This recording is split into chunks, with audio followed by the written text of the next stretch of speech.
햇살이 따스히 내리는 어느 날 아름다운 여인의 웃음소리가 들려온다. 남편 도미와 아내는 한가로이 꽃나들이를 하며 행복한 시간을 보내고 있다. 그때 그들을 지켜보던 이가 있었다. 시간이 흘러 어느 날 궁에서는 색을 밝히기를 좋아하던 왕은 궁에 있는 여인은 식상하여 눈에 들어오지 않던 터라 무료함을 느끼던 어느 날 한 신하가 왕에게 다가와 드릴 말씀이 있다며 뵙기를 청하였다. 전하, 지고지순하고 너무나 아름다운 여인이 있다옵니다. 그 남편 도미는 어려운 이들과 공경에 처한 일에는 앞장서서 돕는 의리가 있는 자라 합니다. 라고 신하가 왕에게 고했다. 왕은 이 부부에 대한 호기심과 아름다운 여인을 차지하고 싶은 욕망으로 사로잡혀 버린다. 왕은 도미를 변방으로 내쳐서 멀리 보내버리고 여인을 찾아가려 했으나 그러나 왕인지라 그 체면은 있어야 하기에 한 신하를 왕처럼 꾸며서 도미의 처가 있는 집으로 보냈다. 왕의 행색을 한 가짜 왕은 내가 너의 아름다움을 듣고 그리워한 지 오랜 세월이 되었는데 이번에 도미와 내기 장기를 두어 내가 이겼노라. 그리하여 너를 궁궐로 데려갈 것이다. 그러하니 오늘 밤 내 수청을 들라 하고 가짜 왕은 말했다. 하지만 도미의 처는 왕께서 거짓을 말할 리 없사오니 제가 어찌 명을 따르지 않을 수 있겠나이까. 한 가지 청이 있사온데 먼저 방에 들어가 계시오면 옷을 갈아입고 처소를 찾아뵙겠나이다. 라며 가짜 왕을 방으로 안내한 후 계집종을 자신처럼 꾸며서 왕을 대신한 신하 가짜 왕과 하룻밤을 지내게 했다. 그러나 몇 달이 지나 이러한 일이 게르왕에게 들키고 말았다. 뭐라? 계집종을 들여보내 시중 들게 했단 말인가? 이 사실을 한 왕은 화가 머리끝까지 올라 도미에게 누명을 씌워 두 눈을 뽑아버리고 송파강에 배를 띄워 멀리 보냈다. 왕은 도미처를 너무나 갖고 싶은 욕망에 사로잡혀 도미의 처를 궁궐로 불러 말했다. 도미가 중한 죄를 지어 중한 벌을 받았다. 그러니 궁궐로 들어와 궁인이 되라. 며 왕은 명했다. 그러자 도미의 처는 왕의 명이 그러하신데 어찌 따르지 않을 수 있겠나이까. 하옵건대 나의 주인이신 남편을 잊고 의지할 데가 없사오니 왕의 명을 받들어 궁으로 들어가겠나이다. 그러나 갑자기 불려왔기에 집으로 가서 몸 단장과 필요한 짐을 챙겨서 다시 입궁하겠나이다. 하고 도미처는 왕에게 고했다. 게르왕은 도미의 처의 말을 믿고 집으로 돌려보낸다. 하지만 도미의 처는 집으로 가지 않고 남편이 떠나간 송파강으로 가 목 놓아 울며 남편을 부르며 찾아다녔다. 한참을 찾다 보니 멀리서 작은 배가 오면서 도미의 처가 있는 곳에 멈추는 것이 아닌가. 도미처는 그 배를 타고 송파강을 건넜다. 건너서 보니 한 사내가 누워있는 것이 보였다. 다가가 살펴보니 도미가 온몸에 상처투성이로 두 눈까지 잃어버린 상태로 누워있었다. 도미처는 서방님, 이게 어찌 된 일인가요? 서방님. 울면서 가슴에 귀를 대고 숨을 쉬는지 살펴보았다. 다행히 숨은 붙어 있었다. 이때 도미도 깨어나 아내를 보고 서로 부둥켜 울었다. 부인, 나는 괜찮소. 이렇게 부인이 내 곁에 있지 않소. 라며 도미가 아내에게 말했다. 도미의 처는 살아계셔서 정말 다행입니다, 서방님. 이라며 말했다. 이들은 몸을 추스려 배를 타고 고구려 땅으로 들어가 한마을에서 남은 생을 살았다고 전해져 온다. 신라 진평왕 때의 사랑 이야기입니다. 율리라는 마을에 마음씨 착하고 아름다운 서신여란 아가씨가 살았다. 가난한 살림에 홀아버지를 모시고 살았지만 늘 부지런히 일하여 아버지를 봉양했다. 그래서 마을 사람들은 그런 서신여를 칭찬했다.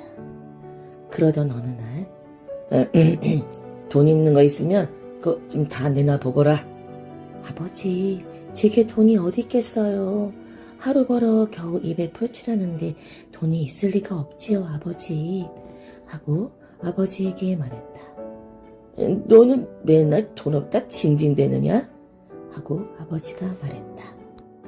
그렇게 아버지는 매일 노름에 술에 빠져 사는 남봉꾼이었다. 그러던 어느 날 갑자기 서신여의 집에 군인들이 들이닥치더니 서신여 아버지도 군대를 가야 한다고 말했다. 노른빛을 갚지 못해 군역을 사려 한다며 아버지를 데리러 온 것이다. 서신여는 하늘이 무너진 듯 눈앞이 캄캄했다. 아버지는 나이도 많고 늙어 그 힘든 일을 어찌 견뎌내실지 서신여는 걱정이었다. 그때 서신여와 아버지의 모습을 지켜보던 젊은이가 있었다. 젊은이는 바로 이웃마을에 사는 가실이었다. 가실은 오래전부터 마음에 서신여를 사모하여 이렇게 가끔 멀리서 지켜보기만 하고 용기내어 서신여에게 말을 건네지 못했다. 오랜만에 찾아간 서신여에서 벌어진 일을 보고 서신여의 슬픔을 모른 척할 수가 없었다. 그래서 아버지 대신 자신이 군대를 가겠다고 말을 했다. 서신여의 아버지는 가실의 말에 선뜻 바로 이 사람이 나 대신 군역 살 거요! 하며 가실의 일을 군인들에게 넘기려 말했다. 서신여는 안 돼요! 그럴 순 없습니다! 하고 뛰면서 말려보았지만 소용이 없었다. 가실은 내가 서신여와 혼인할 사람이라며 아버지 대신 군역을 가겠다며 말했다. 바로 그때 서신여의 아버지는 그래? 오랫동안 우리 딸을 사모했다니. 그렇구나. 이참에 부부의 인연을 맺는 것이 어떻겠느냐? 그러면 가족이 되니 군역에 나 대신 가도 되지 않겠소? 하며 군인들을 설득했다. 그렇게 가실이 군역을 가게 되었다. 아버지는 그럼 먼저 혼례를 치르고 군역하면 되겠네 하고 말하였다. 서신여는 고개를 저으면서 군역을 살고 돌아와서 혼인을 해도 늦지 않으니 나중에 가실님이 돌아오시면 혼례를 치르겠습니다 하고 말했다. 그리고 서신여는 거울을 꺼내 반쪽으로 쪼개어 가실에게 건네며 가실님, 제 마음의 표시이니 가실님 돌아오시는 날 맞추어 보기로 해요. 가실도 떠나는 날 자신의 말을 서신여에게 맡기면서 자신이 돌아올 때까지 잘 부탁한다고 하고 서신여도 가실에게 거울을 꼭 간직하라고 했다. 하지만 가실님이 떠나고 3년이 지나도 돌아오지 않고 흉흉한 소문만 들려왔다. 국경 너머에는 매일 싸움이 벌어져서 죽어나가는 사람이 헤아릴 수도 없이 많다는 소문이 돌 때마다 품속에서 거울을 꺼내 마음을 다졌다. 가실님, 제발 몸성이 돌아오세요. 나의 이 간절한 마음을 바람에 실어 가실님에게 닿았으면 좋겠어요. 라며 서신여는 가실님을 그리워하며 눈물을 흘리며 또 빌고 또 빌었다. 하지만 6년이 지나도 가실이 돌아오지 않자 서신여의 아버지는 가실은 죽은 사람이니 더는 기다리지 말고 다른 사람과 혼인을 하라고 낮에까지 덜컥 받아왔다. 서신여는 가실을 생각하면 이럴 수 없다 하며 죽으면 죽었지 시집을 가지 않겠다고 도망을 갔지만 마을 사람들에게 붙잡히고 말았다. 하지만 혼례를 치르는 날이 점점 다가오고 정원할 사람은 알고 보니 이미 혼인을 하여 아내와 자녀들이 있는 사람이었다. 알고 보니 이번에도 아버지는 노릇빛 때문에 서신여를 첩으로 팔아버린 것이었다. 여보게, 돈은 제대로 쳐준 거겠지? 아이고, 여부가 있겠습니까? 따님은 확실히 저에게 줄 거죠? 암만 걱정 말게 혼례 준비나 잘하게나. 서신여는 너무나 기가 막혔다. 가실님은 아버지 노름빛 때문에 군역에 가고 나는 첩으로 팔려가는구나. 가실님이 돌아와 이 허망함을 어찌하게 할까 하며 서신여는 슬픔과 그리움과 팔려갈 신세에 놓인 자신이 슬퍼 울었다. 혼례식 날 아침이 밝아왔다. 분주하게 음식을 만들고 손님들이 하나둘씩 모여들기 시작했다. 그런데 갑자기 서신여의 집에 뼈만 앙상한 몸에 누덕누덕 기운 옷을 입은 한 사내가 들어서는 것이 아닌가. 사람들은 음식을 얻어 먹으러 온 거지라고 생각했다. 아무도 가실이라고 생각 못했다. 가실은 비척비척 서신여에게 다가와 품속에 거울 조각을 꺼내 보였다. 처음에는 서신여도 가실님인지 알아보지 못했다. 그러나 서신여도 품속에 거울을 꺼내 둘을 갖다 대니 하나로 딱 맞는 것이 아닌가. 가실은 너무 늦게 와서 미안하오. 말 못할 사정이 있었소 라고 말했다. 그리고 가실은 3년을 군역했지만 전쟁 때문에 돌아오지 못해 6년을 군역을 살게 되었다며 기다리고 있을 설신녀를 생각하면 그리울 때마다 마음이 아파 거울을 보며 견뎌내었다고 말했다. 가실님, 이렇게 살아서 돌아와 주시니 얼마나 기쁜지요. 그런데 이날 정혼하려 했던 남자가 갑자기 나서며 설신녀는 나와 혼인할 사람인데 당신 누구요? 라며 따지기 시작했다. 그때 가실님은 나는 이미 6년 전에 혼인을 약속하고 사랑의 증표까지 나눠 가진 사유요. 그러니 내가 정혼자요. 라며 말했다. 뭐 이런 일이 다 있나 하며 아버지에게 이렇게 된 이상 내가 준 돈은 도로 내놓으시오 하며 아버지와 크게 다투며 서로 싸우며 밖으로 나갔다. 그렇게 마을 사람들도 가실님과 설신녀의 지고지순한 애틋한 사랑을 보며 감동하여 혼례를 치를 수 있도록 도와줬다. 차디찬 바람이 불어오는 겨울 바람만큼 태종에 대한 소문은 피눈물도 없는 왕으로 알려졌다. 태종 이방원은 이복 동생이었던 세자방석을 죽이고 방석을 세자로 세웠던 신하들도 죽였다. 그렇게 피로 물든 왕자의 난이 끝나자 이방원은 형인 정종을 왕으로 세웠다. 정종은 왕이 되었지만 항상 이방원의 눈치를 보며 언젠가는 이방원이 자기를 죽일 것이라는 불안감으로 살았다. 정종의 부인 정원왕후는 전하, 늘 이렇게 죽음을 느끼며 살기보다는 하루빨리 임금의 자리를 동생에게 넘기시고 마음 편히 지내십시오. 그게 낫겠소 하며 말했다. 그 이후 정종은 왕에 오른 지 2년 만에 왕의 자리를 이방원에게 항의했다.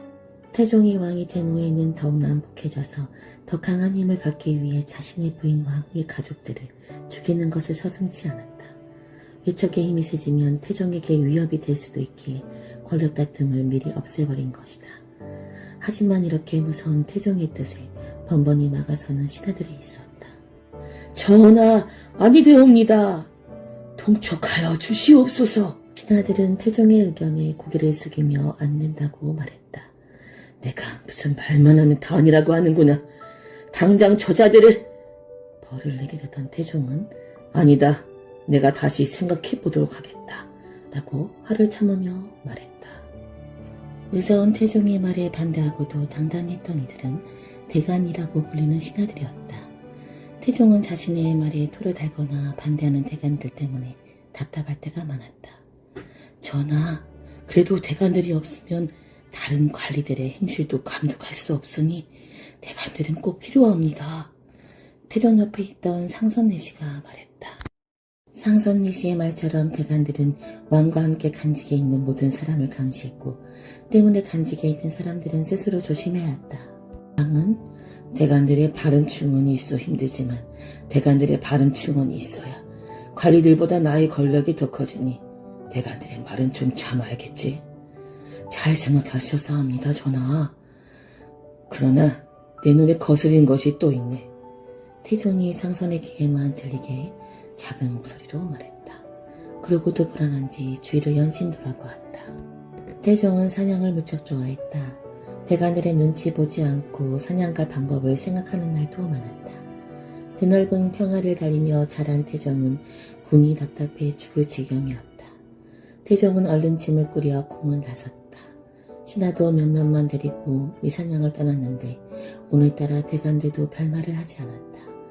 태종은 오랜만에 하는 사냥이 시간 가는 줄도 몰랐다. 아, 이제야 살 것 같구나. 태종은 눈을 돌려 싱그러운 나무와 풀을 보았다. 그때 풀숲에 있던 한 신하가 태종의 눈에 띄었다.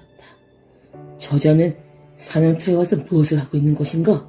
태종이 가리킨 곳에 한 관리가 북각 종이 뭉치를 들고 있었다.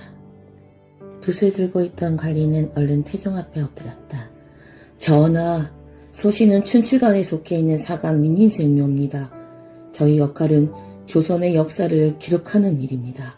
그 소임을 다하기 위해 따라왔사옵니다. 태종의 얼굴빛이 어두워졌다. 즉위한 지 4개월도 채 되지 않아 나라를 돌보지 않고 사냥을 했다는 것이 역사에 기록되겠군. 예, 태종은 민인생의 손이 두려워 마음속으로만 생각했다. 전하, 사관의 직책은 매우 중하옵니다. 원컨대 더는 묻지 말아 주소서. 태종 옆에 있던 이숙번이 태종 앞에 나와 고개를 숙이며 말했다. 알겠다. 물러가게나. 태종은 화가 상계된 얼굴을 숨기며 말에 올랐다. 태종이 자리를 떠나자 조용히 일어난 민인생은 다시 바위를 책상 삼아 글을 썼다. 태종이 사냥을 나가시다. 사냥터에서 사간 민인생에게 누구냐 물으시다. 총재 이숙번이 사간이라 답하다 라고 기록하였다. 그 뒤에도 태종은 틈만 나면 사냥을 나갔다. 사관원 대관들이 여러 번 상소를 올려 왕을 말렸지만 소용이 없었다. 사냥을 하지 않으면 답답해서 정서를 볼 수가 없다. 오늘은 노루사냥을 나갈 것이니 아무도 뭐라 하지 말거라. 태종이 대관들의 만류를 뿌리친 채 사냥을 떠났다. 하지만 불안한지 주변을 연신 살폈다. 사관이 없는 것을 확인한 태종이 말에 올랐다. 마음이 급했던 태종이 말 엉덩이를 세게 치자 놀란 말이 펄쩍 뛰어올랐다. 고삐를 느슨하게 잡고 있던 태종은 그만 말에서 떨어지고 말았다. 놀란 신하들이 태종의 곁으로 모였다. 전하, 괜찮으십니까? 태종은 육신거리는 다리를 붙잡고 주위를 둘러보았다. 아, 이 일이 역사에 기록된다면 후손들이 내가 나란 일은 뒤로 하고 노루사냥을 가서는 말에 떨어지기까지 했다고 생각하겠지. 태종이 신하들을 가까이로 불렀다. 이 일을 사관이 모르게 하게. 네, 명 받들겠사옵니다. 신하들이 한 목소리로 답했다. 그때 나무 뒤에 숨어 왕을 지켜보던 민인생의 손이 움직였다. 태종께서 노루사냥에 나갔다가 말에서 떨어지시다. 이 일을 사관이 모르게 하라고 명하시다. 이렇게 사관 민인생은 기록하였다. 어느 날 흥겨운 잔치 소식이 춘추관에까지 들려왔다. 오늘 연청에서 공신들을 위한 잔치가 열린다던데? 한 사관이 흥분된 목소리로 이야기를 전했다. 그래? 그렇다면 사관이 가서 기록해야지. 사관 홍려관이 자리에서 벌떡 일어나 잔치가 열리는 연청으로 향했다. 홍려관이 연청문을 지나려고 할 때였다. 아니, 사관이 왜 잔치에 오는가? 썩 물러가게. 문을 막아선 사람은 공신 심기령이었다.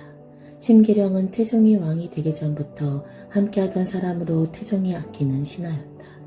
대감, 저는 사관으로 모든 일을 보고 기록할 의무가 있음. 심기령은 홍려관이 말을 다 마치기도 전에 그의 뺨을 세게 쳤다. 썩 물러가렸다. 홍려관은 무거진 뺨을 쥐고 잔치에서 물러날 수밖에 없었다. 다음 날 홍려관이 속해 있는 춘추관에서 심기령의 잘못된 행동을 지적하는 글을 써 사헌부에 넘겼다. 사관들의 손도 바빴다. 사관 홍려관이 잔치가 열리는 연청에 들어가다 공신 심기령에게 매를 맞고 쫓겨났다. 이렇게 사관들은 이 사건을 꼼꼼하게 기록해 역사에 남겼다. 바른 말을 할 수 없게 만드는 것은 나라를 망치는 일이라 생각했기 때문이었다. 몇 가지 맞았지만 홍려광은 물러서지 않았다. 왕의 일상을 기록해두면 후에 백성들에게 소중한 기록이 될 거라 믿었다. 홍려광은 왕의 일상을 기록하기 위해 편전에도 들어갔다. 편전 뜰 앞에 있는 내시들이 지키고 서 있었다. 사초를 기록하기 위해 왔습니다. 전하께 여쭤봐 주시지요. 내시가 얼른 태종이 있는 편전으로 달려갔다. 홍려광은 가지고 간 붓과 종이를 다시 꼭 쥐었다. 얼마 뒤 달려갔던 내시가 돌아왔다. 홍려광은 반가운 마음으로 물었다. 무엇을 하시던가요? 내시는 말없이 고개를 가로짓고는 홍려광을 밀어내고 문을 굳게 닫아버렸다. 사관이 떠났다는 말을 들은 태종은 한숨을 쉬며 말했다. 이곳은 내가 편하게 쉬는 곳이다. 이곳에는 사관이 들어오지 못하게 하라. 승지들이 승정원 일기를 기록하고 있는데 사관까지 와서 기록할 필요가 있겠는가? 앞으로 사관들은 얼씬도 하지 못하게 하라. 사관들이 적은 사초는 왕도 볼 수 없었다. 왕의 힘을 이용해 사초를 바꾸게 되면 역사가 왕의 마음대로 기록되기 때문이었다. 때문에 왕이 죽은 뒤에야 사초를 모아 역사서를 만들었다. 태종은 자기도 모르는 자신의 기록이 남는 것이 두려워 사관들을 미워했던 것이다.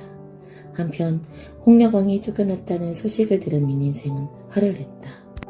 편전에 들어가지 못하면 제대로 된 정사의 내용이 담긴 사초를 남길 수 없다. 라고 생각한 민인생은 왕의 어명에도 불구하고 편전으로 들어섰다. 문을 지키던 도순지가 말했다. 아하, 전에 홍려강도 왔다가 주상의 명으로 물러갔네. 어서 돌아가게. 소인은 전하의 명령을 들은 바 없습니다. 들어가겠습니다. 민인생은 도승지를 밀어내고 편전으로 들어섰다. 편전에 들어서자 태종이 무서운 얼굴을 하고는 민인생을 향해 물었다. 사관이 어찌하여 편전에 들어왔는가? 전에 전하께서 항상 사관을 옆에 두시겠다고 허락해 주셨기에 들어왔사옵니다. 민인생은 납작 엎드려 답했다. 그러나 땅을 바라보고 있는 눈은 여전히 힘을 잃지 않았다. 다시 말하노니 편전에는 들지 마라. 태종의 생각에는 변함이 없었다. 그럼 편전에서 일어나는 경연이나 정사들은 누가 기록한단 말입니까, 전하? 통촉하여 주시옵소서. 민인생의 목소리가 높아졌다. 어서 저자를 쫓아내라. 앞으로 사관은 정사가 있는 날만 내 눈에 보이도록 하라. 태종은 매달 6번씩 관원들이 왕에게 정사를 아뢰는 날에만 사관들이 기록할 수 있도록 했다. 도순지에게 끌려나가면서도 민인생은 말을 그치지 않았다. 전하, 백성은 하늘이옵니다. 하늘 같은 백성들이 보게 될 것이 바로 역사이옵니다. 그러므로 사관의 손 위에는 하늘이 있습니다. 부디 사초를 기록할 수 있도록 통촉하여 주시옵소서. 그의 외침은 전부 역사에 기록되었다. 며칠 동안 감옥에 갇혔다 풀려난 민인생은 집에 돌아와서도 제대로 쉴 수가 없었다. 아, 사초를 기록하지 못하고 있구나. 역사에 기록할 수 있는 자료가 이렇게 없다니. 민인생은 빈종이를 보며 한숨을 쉬었다. 왕을 볼 기회가 없으니 사초에 기록할 것이 없었다. 며칠 뒤 태종은 관리 몇 명을 편전으로 불렀다. 사관이 없으니 자네들과 편히 이야기할 수 있겠군. 허허. 모처럼 사관 없이 마음껏 이야기할 수 있다 생각하니 태종의 마음은 가볍고 시원했다. 마침 관리들과 말을 시작하려는데 태종의 귀에 부스럭거리는 소리가 들렸다. 내가 며칠 사관들 때문에 골치가 아팠는데 이제 사관의 종이 넘기는 소리까지 환청이 들리는 타네. 태종의 말이 마치기가 무섭게 다시 소리가 났다. 태종은 이상한 느낌에 고개를 들어 밖을 보았다. 문 밖에 누군가의 옷자락이 엿보였다. 어떤 자가 편전을 엿보고 있는 것이냐? 내관들이 재빨리 달려가 수상한 자를 끌어와 태종 앞에 무릎을 꿇렸다. 또 너로구나. 며칠 전 편전에서 쫓겨났던 사관 민인생이었다. 태종이 편전에 들어가지 못하게 하니 이렇게라도 왕의 일거수일투족을 기록하려고 했던 것이다. 전하, 소인은 전하의 모든 것을 기록하여 후세에 남기고자 하였사옵니다. 사초를 기록하도록 허락하여 주시옵소서. 민인생이 간절한 목소리로 말했다. 그러나 신하들은 아니되옵니다. 이자는 법도에 어긋난 일을 했사옵니다. 언제 또 이렇게 다시 몰래 들어올지 모르오니 멀리 귀양을 보내심이 좋을 듯하옵니다. 신하들은 한 목소리로 민인생을 귀양 보내야 한다고 주장했다. 모든 것을 기록하려는 민인생은 왕뿐 아니라 관리들에게도 눈의 가시였던 것이다. 민인생을 당장 귀양 보내 내 눈에 띄지 않게 하라. 그리고 이제부터 사관은 정해진 날에만 궁에 들어올 수 있도록 하라. 태종은 도순지에게 왕령을 내려 민인생을 유배 보냈다. 민인생은 유배를 떠나기 전 떨리는 손으로 마지막 기록을 남겼다. 7월 11일 임금께서 사관 민인생을 귀양 보내시다 라고 남겼다. 홍려강과 민인생의 저항은 고스란히 후배 사관들에게 전해졌다. 그 뒤로도 사관 치사유는 편전의 뜰에 몰려 들어가기도 하고 상소를 올려 역사를 기록하게 해달라 정했다. 사관이 듣고 기록하는 수밖에 없었기 때문에 사관들은 당장 기록해두지 않으면 역사의 한 부분이 사라진다는 것을 잘 알고 있었다. 그래서 목숨을 걸고 왕이 있는 편전에 들어갔던 것이다. 몇 년 뒤 사관원 대관들의 끊임없는 요구로 다시 사관들이 편전에 들 수 있게 되었다. 다시 편전에 들어온 사관들은 다시 손을 바삐 움직였다. 태종은 한숨을 쉬며 어떻게 하면 더 훌륭한 왕으로 역사에 남을 수 있을지 다시 한번 고민했다. 사관들의 노력 덕분에 조선 왕조실록이라는 역사 기록이 고스란히 남겨졌다. 조선 왕조실록에는 1392년부터 1863년까지 조선 왕조의 역사가 고스란히 담겨있다. 무려 888권이나 된다. 이 기록에는 왕에 관한 이야기, 군사, 교육, 경제, 산업, 문화, 종교 등 사회에서 일어나는 거의 모든 일들을 기록했다.